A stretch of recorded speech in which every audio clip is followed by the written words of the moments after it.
Okay, so the first thing I'm going to do, Curtis, mate, I'm just going to do a quick intro for everyone watching this, okay? In actual fact, the first thing I'm going to do is just to say a big thank you for you, mate, for coming on here and just taking time out of, your weekend, your Sunday, to have a chat with me and to share your inspiration with our viewers and listeners. So the first thing, hand on heart, big thank you for that, mate, top man. No, appreciate it. Thank you very much, for having me on here and letting me get my word out there. And hopefully it can inspire some people. That's what it's all about. Yeah, absolutely, absolutely. And the other thing I'll say for our viewers, mate, and then we'll get going. But I'm just going to say, anyone listening, guys, Curtis Gargano, the entertainer, is here with us today, as you've just seen. This man, not only as an incredible fighter, which he was, 52 professional fights, obviously great amateur career, great professional career as a journeyman, a very misunderstood aspect of boxing, but they are a core backbone of boxing in the UK and other places. This man was known as the entertainer for a great reason, very entertaining fighting style. But it's much deeper than that today, guys, because Curtis's toughest fights, I'm going to say, have happened outside the ring, or at least it seems that way from the outside looking in. So we're going to be touching on everything today, including his recovery, his relationship with God, his message for the youth of today, or for anybody really who's struggling out there, who wants to change and get their lives moving from a negative situation into a positive situation. That is the core message. Obviously, we'll talk about the fights, we'll talk about Curtis's dad, who was a legend in his own right in the fight game. Got to give him a mention there as well. Thank So you. a little bit of everything, but yeah, stay tuned, guys, and we're going to be going deep into this story. But the most important thing is that you guys will hopefully take some inspiration, motivation, and all that kind of thing from today's talk. So yeah, absolutely, mate. I've already said thank you. So we will get into it from your early life, and I'm excited to hear about this because, like I was saying before we started, everyone's heard about you as a fighter. I heard about you as a fighter. I know loads of lads that and different things, but I didn't realize the full extent of like how much other stuff you've been through until quite Yeah. recently. But you come from a boxing family, and I want to kind of kick things off with that because it seems like it's kind of in your blood, and obviously your dad was doing this for a long time. So let's talk about your early years in general, but also Mm. where boxing kind of first came into your life in those early years, please, mate. Let's start there. Mm. Yeah, so as my dad was a professional boxer, he turned pro in 1984, so that was the year I was born. You know, he was a fisherman. That he loved fishing. He boxed in like the fishing Premier League, should we say? He was a match fisherman, so he needed a lot of money for fishing. The gear was just absolutely unreal money. The poles, the rods. He wanted the top of the range stuff. He ended up getting sponsored. He was sponsored, but he used to fish every Saturday and Sunday up and down the UK, and it cost a hell of a lot of money. My mum, but he worked full time on a building site. He was a bin man actually back then. He'd be in the gym every night or he'd be running. My mum would be working very hard. She went out. There was young parents at the time. Young 20s. I was the firstborn, so I got the raft of it. I had to go with a lot of babysitters and different babysitters and stuff, which weren't good. Um, but like I say, I come from a very white area. My mum I come from a black family. My mum's side black. And the area I'm from, I suffered with a lot of racism. And I didn't really know what they was talking about. I was only 7 years old, and I really got abused racially. And it changed me. It changed who I was. It made me not feel. I didn't feel good in my own skin. I felt different from everybody else. I didn't get accepted. And I always wanted to be accepted. So, when I got to about 9 years old, people started to accept me a little bit. End up fighting a lot and trying to be cocky to fit in, and I took a lot of beatings from a young age of people out there. But I just didn't like the way I felt. And that's where the addiction, that's where the trauma sort of started, should I say, which I'm learning now. I'm learning about me as a person, and I've accepted everything now. I've let everything go. But yeah, that's where I started to change. I was a quiet kid. But I had to put up a front, a survival mode. I had to be a survivor from a young age. Yeah, it was tough.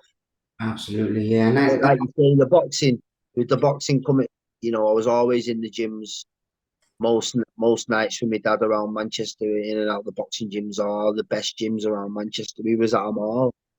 We used to just mess about as young kids. It didn't get serious for me till I was about 11. Yeah, Yeah. you were in there. But I like that kind of insight into the mindset. And also, mate, I got to say as well, this kind of like vulnerability and, what we're talking about today, I got all the respect in the world for it because with the talk that we're doing today, yeah, if we help even one person with this, then we've done some great work. That's what that is all. That's the only reason God saved me. I shouldn't be here today talking. I shouldn't be here. Yeah. I feel God saved me to give back. You know, that's just what I believe. 100%, yeah. Well, me too, 100%. He saved me too, so I totally understand that. But yeah, I'm just saying I respect the vulnerability, and talking about some of these things from your childhood, and it takes courage to do that as well. So, okay, so the boxing we'll come back to, but I'm just curious. I mean, did you ever have an interest in the fishing, or was that more like your dad's Yeah, thing? yeah. Look, I love fishing. I was very lucky. Because not that many people. My dad was my best mate. We went fishing. He used to tell me all this. He treated me a bit too like a mate than a dad, really. But he told me things that he shouldn't have told me from a young age. But he loved me and I loved him. And we went fishing all over the country. I supported him. We used to go digging for fucking. Sorry, really swear then. Sorry about that. We used to go digging for his bait, the worms. Because my dad used to fish matches, so he used to win them all the time. I used to be proud of him. Do you know what I mean? But we used to take the lads off the estates that were as fortunate as me, and he used to come. We used to have adventures around the lakes, and but I started fishing myself when I was I'd say about 13, and I used to go fishing around the local lakes on my own and with my friends. I loved it. I went fishing for years. Yeah, that's cool as well. So like a shared passion with him, and obviously the other passion, being the boxing itself. So you mentioned there Yeah, about the age of 11. Now this is kind of interesting because you had a good, solid amateur career as well, and I've seen yeah, bits and pieces about this, and I don't know how many people know about this. I mean, people who know you well will definitely know, but people in the wider circle hearing this, I mean, yeah, you were knocking guys out, and I mean, you were doing really yeah. well. So the first thing I want to do is just talk about like what you regard to be some of the highlights of your amateur days and like I with mean, my amateur days was on and off because when I got serious with it, I was in the back garden with my friends, and my dad come back from work, and I was used to always spar in the back garden with the bag gloves on, that small bag gloves, and my dad was watching. He went, "God, Curtis, you need to start taking this serious." And my dad really had high hopes for me, and I love boxing. Every day I'd get back from school and I'd watch boxing videos. Videos back then. Before I went to the gym. I was absolutely couldn't. I just love boxing. I just wanted to be a world champion. I just wanted it to. I just wanted to be 21 so I could turn pro from a young age. You know what I mean? I just wanted to jump forward, but I didn't. I had all the trials and tribulations to deal with before that. You know, so my first 10 fights. I was in the local papers all the time. I was doing well, winning a lot. And by the age of 15, I went to a pretty rough school, which was another major turn in my life. And my mum sent me to a school where I didn't know anybody. All my friends went to another school, and I had to put a survival mode. I was scared, thinking I was going to get bullied again, and I had to put up a front again, which ended up being bad. But I was doing good at boxing, and then all the friends was drinking and smoking. The school was next to a big estate called Langley. Everyone was just drinking and smoking from a young age, and I was always the one to turn it down. No, I'm not doing it. And then one summer when I was like doing brilliant, I was about 15 years old, I had a year left in school, high school, and I give in. I give in because I just wanted to fit in. I wanted to be accepted, and I give in. And I ended up smoking the weed and drinking, and I was the worst one straight away. Straight away, that's where I knew I was an addict then, couldn't stop because it changed how I feel. I thought, oh, this is easier now. I fit in now. I don't have to worry anymore. Do you know what I mean? And that just caused trouble, getting arrested and trouble to the door. And, it was just 2 years. My dad was absolutely heartbroken, them years. I was always getting arrested and stuff like that. But then boxing again saved me again. I come back 2 years later, and that's where I was knocking them clean out. My dad couldn't believe it. I think I knocked three or four out in a row. I was coming up to 18 years old. So I was working, had a good job. I got myself back. I thought, I've had enough of this life. I can't do this. It was horrible. I went through a bit of a rock bottom at that age. And then, I come back, yeah, come back good for a year and a bit or something. Destined to be a pro. And then it was just stop and start. Then, after that, with boxing, other things going out, clubs, prisons, flipping girls, money. I had loads of money, doing things I shouldn't have been doing. But I always stayed in the gym. All the local boxers, Anthony following. They're all my friends, all the champions. From my age group, they all support me. We're all good friends to this day. They all went on to do well. Mark Efren, Ronnie Efren, Lyndon Arthur, Tommy McDonough, Matthew Hall. The list goes on and on and on. But I weren't the one to do that. I ended up coming back to boxing at the age of 29, 28, with a family to feed, you know, got showed about life, Yeah, learn the hard way at a young age, you know what I mean? And then I reset my mind then. I reset then. And, I end up being a pro, being a good journeyman, and being a manager and, having the family and and end up being a manager, having the business and, but because I suffered with addiction for years and years, what I'd not dealt with, the loss of my dad at the age of 26, that broke me in half. I never dealt with that proper. My addiction was really bad then. I was just drinking and I was using cocaine to change the way I feel. I never liked to drink and I never liked coke, but it numbed the pain. I'd be okay for a few weeks, but then I'd do it. And it progressively got worse and worse and worse. I could manage my life for years and years, but then traded it in because I traded the relationship in for drugs and drink, traded my boxing for drugs and drink. Never was the best version of me. Um, I still did a great job because I trained hard and I was dedicated and I was a true professional. But the drink and drugs was behind the scene, and I was ashamed of that for years and years. I was ashamed, the guilt and shame inside me because I couldn't tell people who I wanted to know. I wanted them to know, but I was too scared. I was too living in fear of what they think of me or lose everything, especially with the managing career. I was in fear every day because I didn't want it. I couldn't get rid of it. I was trying with recovery. I've been in recovery for 9 years and couldn't get it. But it says in the book that an alcoholic, a real alcoholic addict like me, will manage his life for years and years. So a professional person. So in the book, there's like lawyers, there's police officers, firemen, soldiers who are addicts. Like millions and billions of people are addicts, and they've yeah, managed their lives for so many years, and then because they can't get it that they need to change, it takes a big rock bottom, and to lose everything, that's when you get the spiritual change, and that's what it took for me to change. I couldn't take anymore. I had to drink, and it got to a point where the drugs got stronger, and you know, I didn't need to walk away from boxing, but I couldn't handle it. The year I walked away, I'd only just started using that drug, which was crack cocaine. I only started using that year, which was 2023.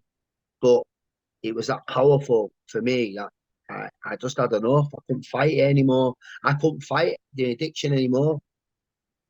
And I didn't want to go through another year of being busy with the boxers and not being my best self and living with shame and guilt. I thought I give in.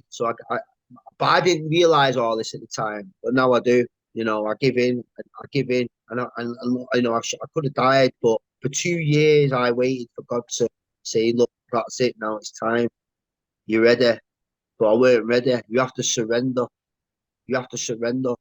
And you know, I got hospitalized about just before Christmas, and I still didn't stop drinking then. Still didn't stop drinking then, but I knew I'd had enough. You know, I knew I'd, and the thing is, I was in a life that I never expected to be in. You know, crack cocaine, that world you go in is a very scary world. I mean, people are dead. You look into the eyes, and they're dead. You know, I was living in houses with people, 20 people in a house, needles everywhere, and you know, I was crying. I was in tears most nights because I was in pain. You know, I didn't want it. I didn't want it, but I knew I wasn't ready to stop. So I just kept drinking and using drugs because that was the only way I could take away the pain, you know, and numb who I really am. But then, you know, one day I come back and I thought, this is it, you know, this is it, God. And you know, it was definitely God. You know, God's always been by my side. Always, since I was a kid, I've always known and believed in God. People say a power greater than themselves, but for me, it's always been Jesus Christ, God, the Holy Spirit. But it doesn't matter what God you've got, you know, in recovery, as long as you've got. Because people don't with recovery in AA. If you don't believe in something, a power greater than you won't succeed. You'll end up using and drinking again. You know, you need to because it's the biggest thing ever to know that you're not God. That you know, I know there's a power greater than me because I lost everything. You know, I had to learn the hard way and to be a good person and change. Change is the biggest thing in the world. So, you know, to change and surrender, I want to to just jump surrender. one So, second there, mate. I just want to jump in with one thing. Just I don't mean to interrupt or anything, but it was something you said earlier. There's a few things you said that are really powerful, and realizing you're not God and you're not in control of everything is a massive one. But also the isolation. You said something earlier. I just wanted to pick up on this, mate, about like you were trying to fix it on your own kind of thing, and you were like, and yeah, I noticed a pattern with this, yeah, yeah, including people in my family, friends. I mean, I've known so many people where it's just and even in my own ways, like numbing the pain and not being able to deal with your emotions. I totally get where you're coming from. But I always notice like people trying to fix it on their own, they think they're the only one. There's an isolating thing. And obviously yeah, what you were saying, you were like a very functional addict to a point at least. But at the same time as that, it's like, wow, people always think, man, I'm the only one going through it and I'm on my own with this and I can't tell people. And that pattern people always mm, go through, and then later on they realize, man, I can tell people, and they will yeah, understand. Not only that, so at that point, I want to get that aspect of your advice for people listening to this who are struggling, of like, how do they break the isolation, and how did you first yeah, start telling people? Because you've mentioned about the shame as well, and I think that's one of the biggest barriers of like people thinking, man, what are people going to think of me? As well as God, which we'll definitely talk about that more, but like, how do you break the isolation and reach out to somebody and say, "Hey, this is like I can't do this I anymore." mean, I couldn't hear in recovery. I couldn't hear what they was trying to tell me because I'd not had enough. I wanted more pain. Should I say? You know, I weren't ready to come back to the real world into my life and start again after because I know how hard I worked to get what I had last time. But I didn't realize that, Kurt, you don't have to work hard. You know, you're gonna have a peace of mind, and to have a peace of mind, you're a millionaire anyway. Do you know what I mean? But with the isolation, people do it different. People sit in the rooms and they'll lock up. This is a very. I could never drink on my own. I'm not that. I had to be around people, and the sort of people who were my cup of tea. You know, but I was on a spiritual journey, me, which I knew I was going through a rock bottom, but I was also going through a journey where I was rather gonna die or come out in the light and stop drinking and using drugs and face who I am, you know. And you know what the main thing for me coming back was, yeah, when you're an addict, it comes before your kids, it comes before everything, yourself, food, everything. It comes before everything when you're a serious addict. People can't change. They'll never change because they've got no God in them, and they think God's done this to them. But God's just teaching you a lesson. He's giving you a path to follow. But people think, oh, Mhm. well, why has God done that to these kids? Why has God let there be a war there? God can't control things like that, but He can give you guidance. And everybody's different. But with the isolation thing, in recovery, the rooms are very empty. There's not a lot of people in recovery. Um, you get from different walks of life, footballers, flipping, you know, nurses, doctors. There's different people, just there's different walks of life in recovery. I'm in AA. AA is the right place for me, which is Alcoholics Anonymous. Because it all starts with alcohol. I end up being an alcoholic. I wouldn't admit to that. I was drinking day and night. Um, and your body needs alcohol after a bit. I had to go in hospital on Libya. I was on a unit with people ready to die. I was 40 years old at the time, thinking, wow, what has happened to me? My mum's worried. I'm on a drip, you know. And you know what? The doctors told me to keep drinking because if you stop drinking, you're going to get really ill. And I did. I was so ill before Christmas with alcohol, and that was one of my turning points. I didn't want to die. I knew I was getting to the end, but I didn't know when.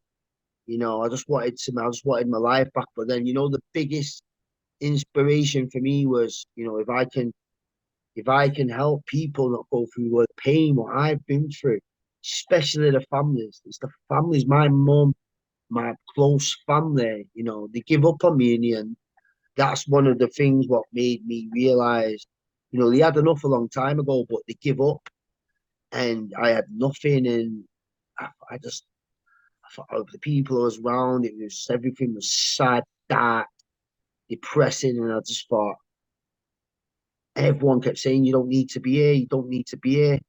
But me, I'm one of them that until I'm accepted, I won't quit. That's one of my problems. I wanted to be accepted by a druggies, but they never really accepted me, to be honest with you. I was on my own. I travelled for 2 years on my own around the northwest on a mad journey. I seen a lot of things what I wish I wouldn't have seen, but I never hurt anyone. I didn't know if I was a good person or a bad person because of what's happened, but then I knew that I was a good person because I never hurt anyone, and I never went to prison. Um, God's got my back big time. And the story with God, there's a reverend who's a boxing coach from Scotland. Martin is called, and sometimes I'd be desperate and I'd message people for money, you know, which I paid back. Which really, the shame and guilt of asking people for money was one of the things what made things worse for me. Just having to be that low, which wasn't me. And a lot of people looked after me, and I love them so much. And I'll never forget. They did. It's part of being an addict, and I've had to come to grips with that and forgive myself because I was poorly, very poorly. You got to forgive yourself. That's the only way out of it. But like I say, before I get there with the isolation, my isolation was blocking my family. They didn't know where I was. I never had a phone. Nobody. People would be on Facebook asking if I'm all right, if they've seen me. Because I couldn't face it. I couldn't because I didn't know who I was and what was going on. Do you know what I mean? And then I realized, so with Reverend, he put me onto a boxer called Andy Flute. This was about a year and a bit ago. No, about a year and a half ago. And Andy Flute has been through 100 times worse than what I've been through. 100 times, you know. And Andy boxed Chris Eubank Jr., Chris Eubank Senior, he boxed Nigel Benn, sparring partner, he boxed Calzaghe, Robin Reed, he boxed everyone. He's got a great book out and he's high up with the Christianity. And he started messaging through Martin. He kept messaging me, Andy Flute. He's got a big book out. He just talks all over Britain. and and they kept messaging me. I didn't want to know because you don't when you're an addict. Trying to help me, and I just ended up finding a church, and I said, Andy, which one should I go? And I knew Christianity was the way for me. I always knew it was Jesus Christ. You know what I mean? I always knew. And I found a church. But he said you can't lie to God. And I felt, if I come back after a relapse, I felt I'm lying here. I'm not ready. And I went again, and then after Christmas when I come back now, I'm 4 months sober, clean on Tuesday. Couldn't get a day after rehabs, hospitals, everything. You know, when you're there, when it's over because you surrender, and in your heart, there's no obsession to use no more. I faced my fears. I faced my fears doing the 12 steps of recovery, you know, and I'm working really hard. Um, so, I found a church, and to this day I do service at the church. I've not missed the Sunday. I missed one Sunday last week because I needed a break. I needed a break. The power in recovery is sitting with yourself, it's sitting with your own mind, and that's when you see how you've really changed. I love my own peace after living in chaos for 2 years. I just love peace. I really do. I love good people. I can't be around people that don't want to help themselves, but if they reach out to me, I'll put them in the direction, and all I can do is give back. So it's funny enough, Andy, who I'd never met before, actually was in Rochdale not long ago, and I met him, and I got baptized, I got confirmed off the bishop, I got blessed, born again Christian, that was beautiful, and it all happened quick. I thought, and that's where I thought God's going to start bringing my life back to me now because I'm ready. He knows I'm ready, and I was a bit feared about it, but I had to just let it be, since I've come back after hitting rock bottom after rock bottom, hitting the basement, you know, the things I have got in my life, I would never want to throw that away, especially relationships I've got with family and friends. It's beautiful.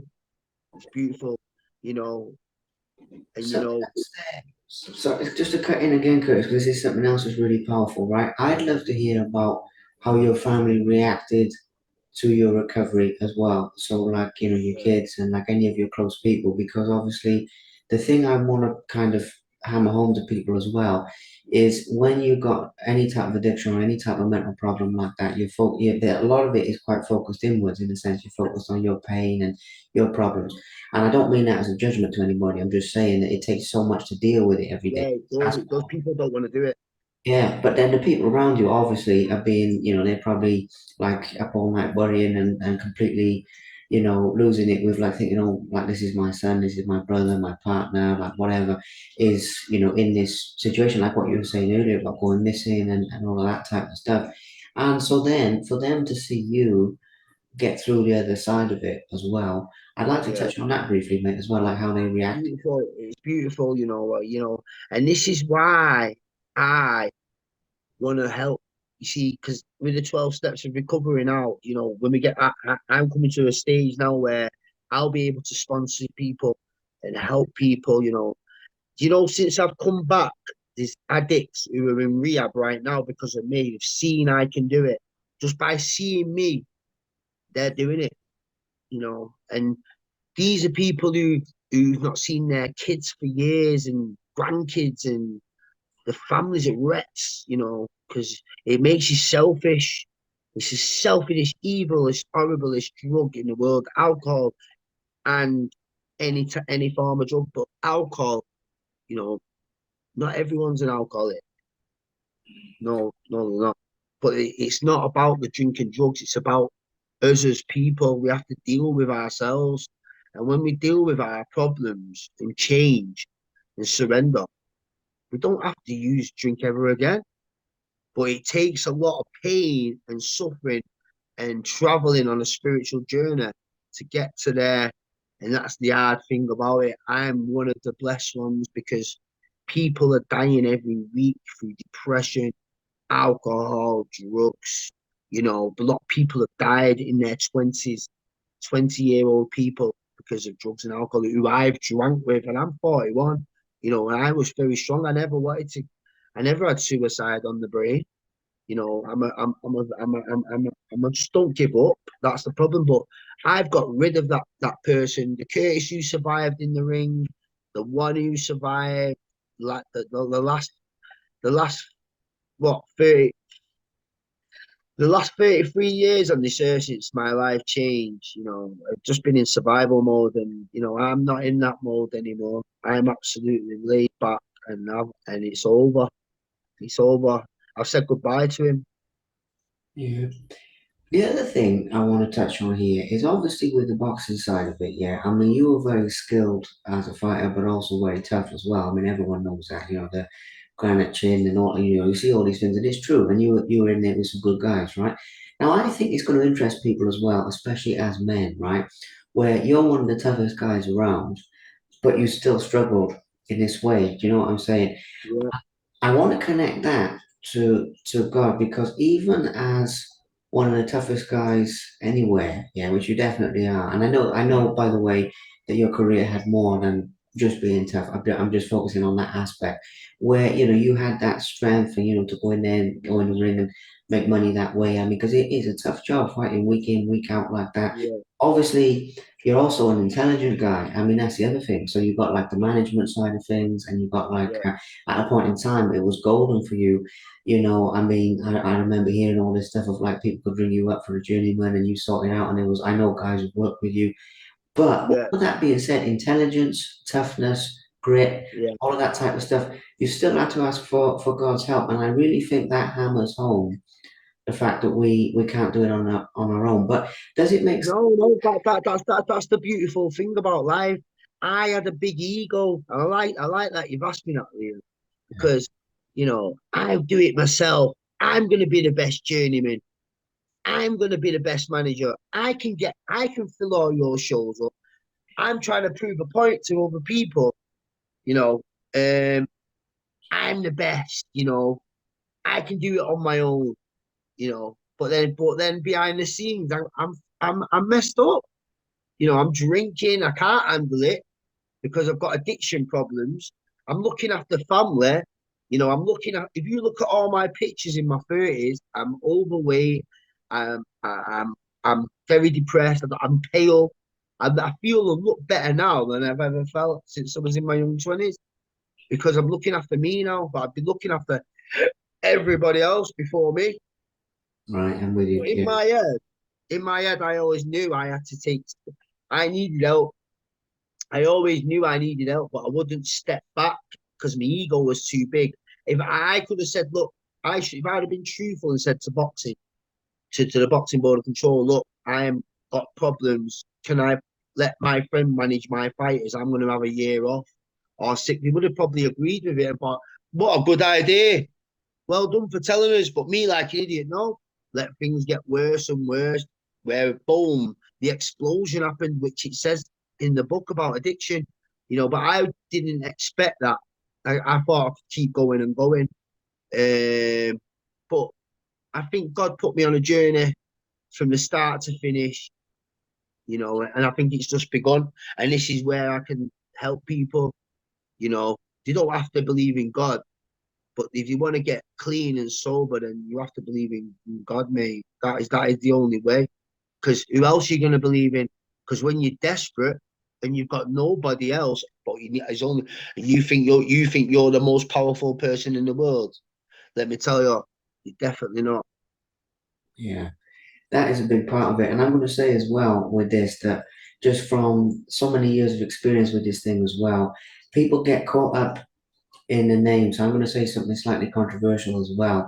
It doesn't matter what name you call God either, because he doesn't care. He just wants to be there for you in that sense. And Yeah, I know people who've recovered in the Christian side of things. I know people who've recovered, like Muslims, people who've gone into Islam, people who've gone into every type of thing. But it's always the same name, but it's always a different name, and but it's the same God. And I love what you said earlier, yeah, where you can't come in and stop everything.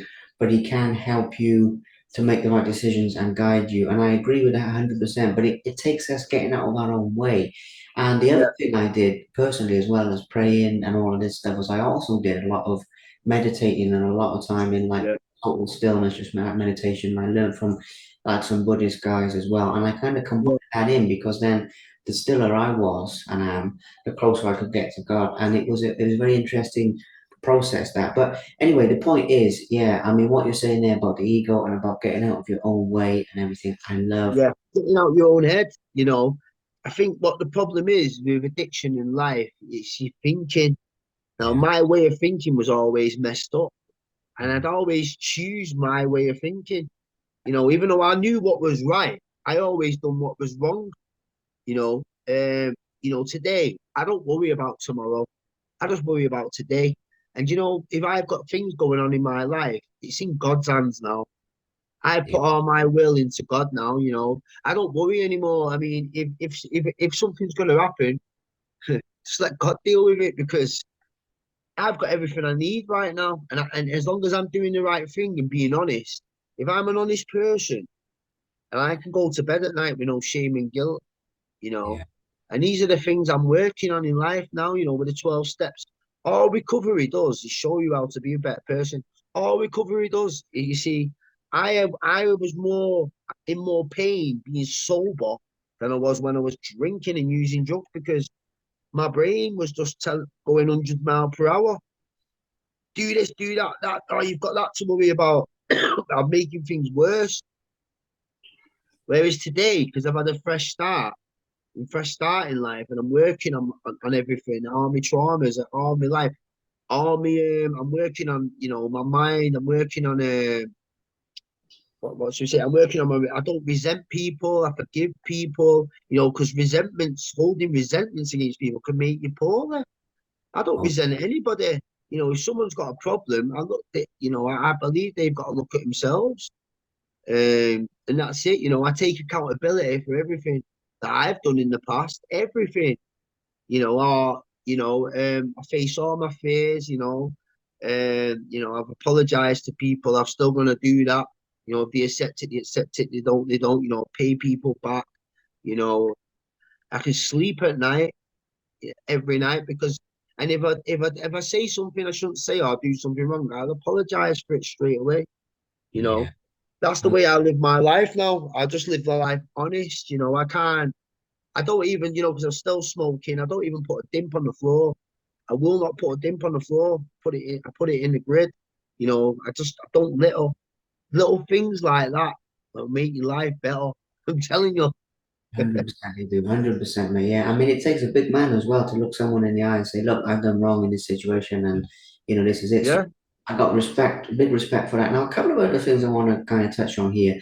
We were talking about like your family members and their response earlier, but there's another thing. Obviously, your dad passed at actually quite a young age, and I'm sorry for your loss with that. But if he was here now, right? Because I'm also a believer that people who've passed on, obviously, they can still see, what we're doing and all that yeah. kind of Well, stuff. we was So, just talking about that then. I was just saying to my friend, then I said, I've not been my dad's grave for a bit, and it's his anniversary of his death. I think it's 15 years in July the 2nd, and I said, you know what? It don't matter if I've not been to his grave because he's been by my side and he's here with me now.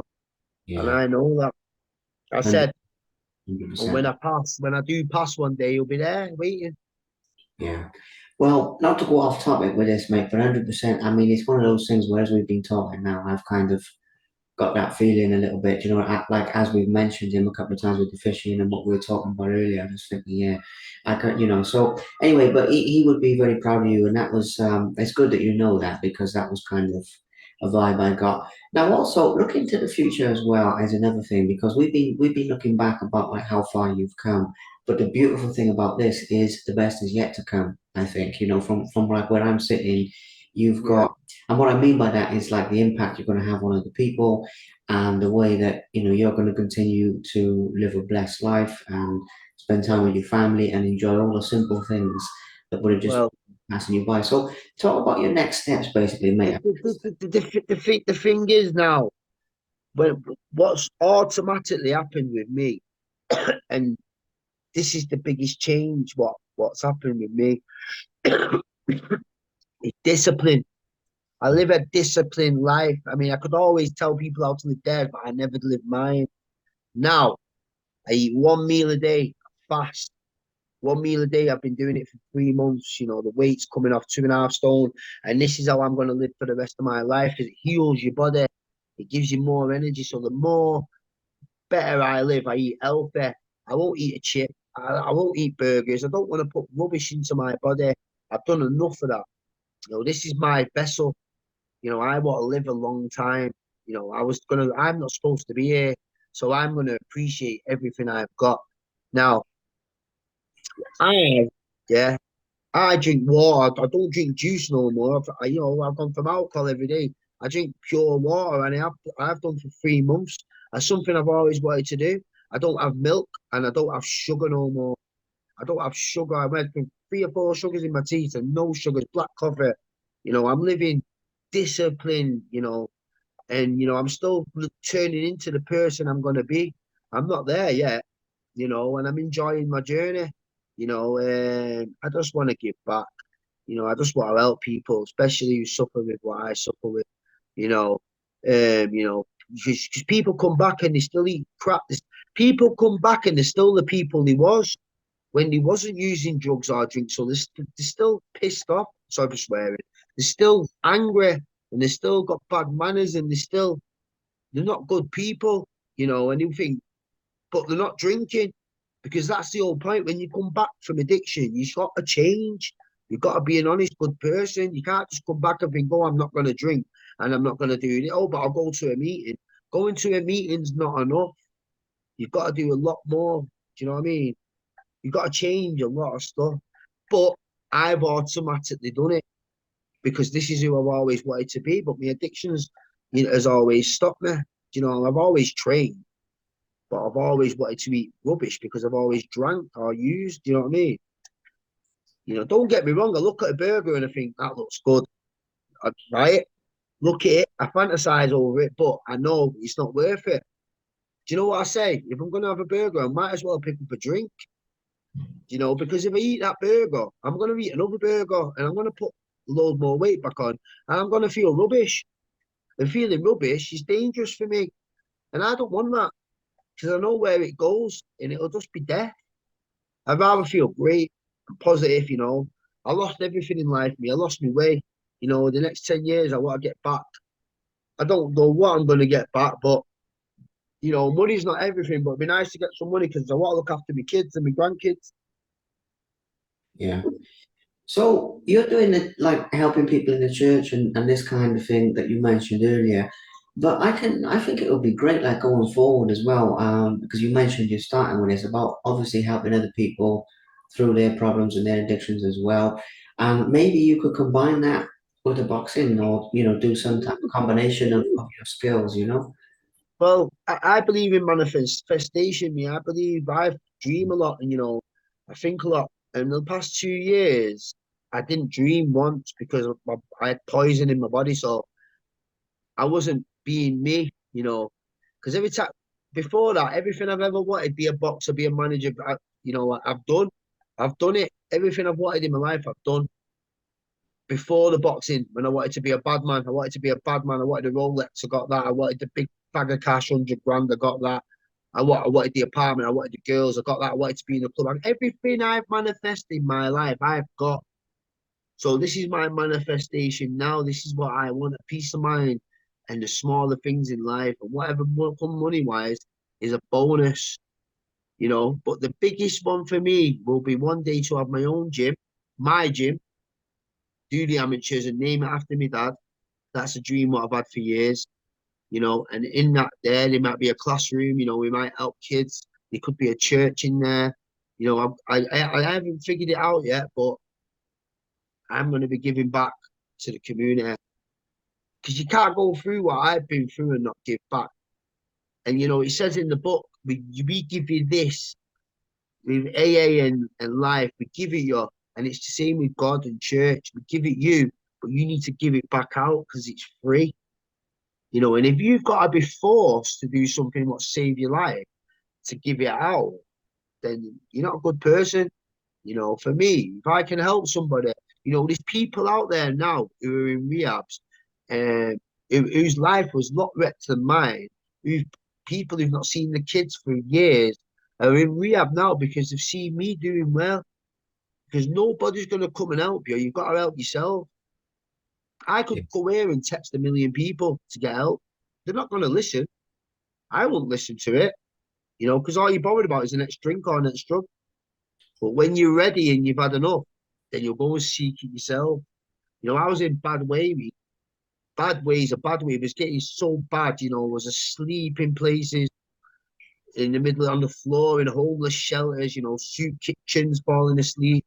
You know, I was in the middle of Guinness, in the middle of Manchester Centre with people I didn't know with knives out and everything. I was in danger every day, but God protected me. God protected me. God was by my side, and I was still praying for it at Him and keep me safe. And I was safe, and I got out of that. And I would never go back to that.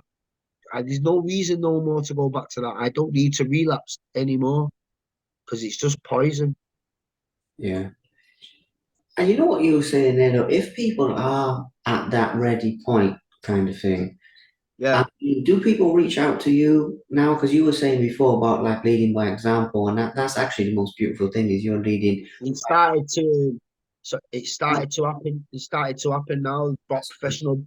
professional boxers. I know I keep this discreet. People are messaging me now just for a bit of guidance and a bit of I can only tell them where to go and what to do. That is it. What they can do. I never tell anyone what to do. I ain't that person. That's ego. I can only give them direction. And it's massive. It's massive, man. I don't want people to suffer because it wrecks lives. It wrecks people's lives, man, and it ends up being death. It's not Yeah, fair, and it's not fair on families. It's so not. I'm so against drugs, man. I'm so against it. Alcohol too. It's poison, mate. absolutely. Yeah, 100% with you on that one. But listen, today we've had an inspiring story, and like I was saying before, mate, I really appreciate the just total open book thing that you've been Thank you. vulnerability and everything like that. And I love it. I mean, because also what you were saying earlier about like the shame and embarrassment and all these things, and you've let all of that go too, and now you're putting it all out there because there's nothing to be ashamed of. You should be proud of how far you've come, just as a human being. Yeah, I mean, thank you. I mean, oh, I'm still on my I'm still on my journey. It's still good. Mike Tyson says rock bottom's beautiful. The struggle coming back up is beautiful, and I didn't get what he meant. I thought, how can the struggle and rock bottom be beautiful? And you know what God said to me? And now I understand why, because it's peaceful. You're not running around like this chicken. You're not worried about this and that. You're starting again, you know. And God said to me, Curtis, enjoy it where you are now, because you ain't going to be there forever, mate. So yeah, I'm not at rock bottom now. My life's beautiful. I'm very grateful, man. Honestly, I am. I've had to get humbled, me. I'd never get on a bus. Yeah, I love public transport now. I've had to live in hostels. Bed sits. I had a beautiful house. I had everything. I have to travel 3 hours on the bus just to get to the gym to coach the people, and 3 hours back. And you know what? I do it for free. I do it for free. And I've not missed a day. My volunteering is volunteering with the boxing. I'm there. And I enjoy it, and I'm grateful. For Joe Penning for giving me a chance. To prove myself and to show him the new me. He don't judge me. And I think coming out of it on the other side and people see the change, they can't judge it really. It's not them that's have to go through it. But rock bottom is a beautiful thing. As mad as it sounds, yeah, because I never appreciated the little things in life, and I appreciate everything now. yeah. Everything. Yeah, I do. That's a powerful way to close God out. is great. God is great, and I'm very, very fortunate, to have a to have a seat in the recovery, because so many do not make it. They don't, you Yeah, know. And I've got my seats on that chair, and it ain't going nowhere. But I yeah. appreciate having me on today. It's been a pleasure, mate. I mean, I love it. I love your style, just talking just straight from the heart and everything like that. And I hope you do a lot more of these. I mean, I've seen a few of them out there already, but Thank I you. hope you do a lot more as well, even after this one, and just keep spreading the message and keep in touch, mate. 100%. I would love Thank you. to see Appreciate you. what you're doing. I like how you've done it today. I like how people are gonna come at me about the drugs or the dark time, but you come at me with the recovery and Yeah, the blessing of God, and I love that. Thank you. God's definitely got you, mate. yeah, he's definitely Good. got me, mate. I haven't got into it today, but he saved me loads of times as well. And everything you're Good saying. man.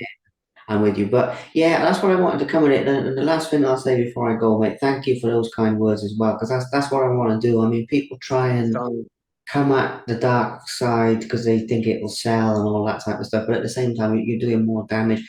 I want to come in it today more from like the dark to the light, which is what you've done, and focus on the light side. And appreciate that. that's what we've done. Thank you. So I love it. Well, you enjoy the rest of your weekend, mate. I will send you this when I release it as well, so we can both share. Yeah, yeah. Tag me in it, yeah. Thank you very much for watching. Please subscribe to the Simply Inspired YouTube channel, and there'll be more videos coming soon.